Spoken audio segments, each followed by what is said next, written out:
৭,০০০ বছর আগেও মানুষ মরুভূমির রুক্ষ বালুর মাঝে উটকে নিয়ে কোরবানি দিত। আজও সেই ঐতিহ্য বাঁচিয়ে রাখছে আমাদের সংস্কৃতি ও বিশ্বাস। চলুন আমরা উটের কোরবানির ইতিহাসের জগতে এক সফরে যাই। মরুভূমির উষ্ণ বাতাস আর অতিশয় রুক্ষ পরিবেশের মাঝে উট ধীরে ধীরে তার শক্তিশালী গড়নের মাধ্যমে বেঁচে থাকার যন্ত্রণা জয় করেছিল। বালুর ওপর একগুঁয়ে পথে চলার ক্ষমতা, দীর্ঘ সময় পানি ছাড়া টিকে থাকার অবিশ্বাস্য শক্তি, এই গুণগুলো মানুষকে মুগ্ধ করেছিল। মানুষ বুঝতে পারল এই প্রাণী শুধু পরিবহন নয়, এক বিশ্বাসের প্রতীক। তাই মরুভূমির প্রাচীন মানুষ তাদের জীবন উৎসবের মধ্যে উটকে বিশেষ মর্যাদা দিয়ে কোরবানি শুরু করল। ইতিহাসের বিভিন্ন সময় বহু সভ্যতা তাদের দেবতাদের প্রতি শ্রদ্ধা প্রদর্শনে উটকে উৎসর্গ করেছিল।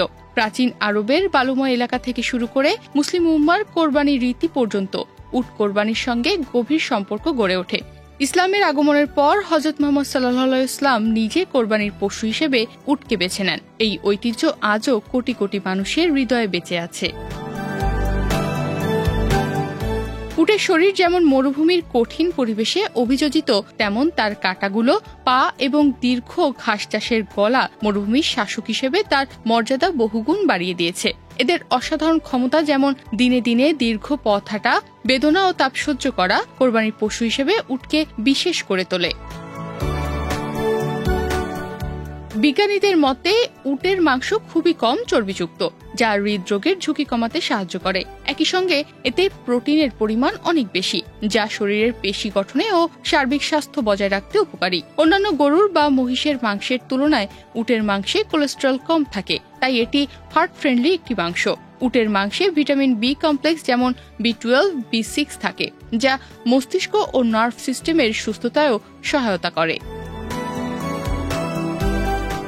মরুভূমির মানুষ উটকে কোরবানি করে নিজেদের মধ্যে সম্পর্ক জোরদার করে, একে অপরের প্রতি দয়া ও সহযোগিতার বার্তা দেয়। একটি উট কোরবানি হয়ে ওঠে এক একটি পরিবারের জীবন ও শুভকামনার প্রতীক, যেটি সামাজিক বন্ধন ও ঐতিহ্যকে শক্তিশালী করে।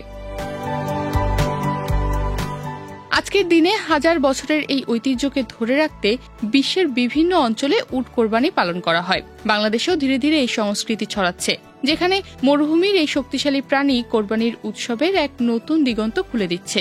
৭,০০০ বছর আগে সেই প্রথম দিনের গল্প আজও আমাদের হৃদয়ে বেঁচে ওঠে। উটের কোরবানি শুধু এক পশু উৎসব নয়, একটি ইতিহাস, সংস্কৃতি আর বিশ্বাসের জীবন্ত বহিঃপ্রকাশ। তনিমা রহমান, বাংলাদেশ প্রতিদিন।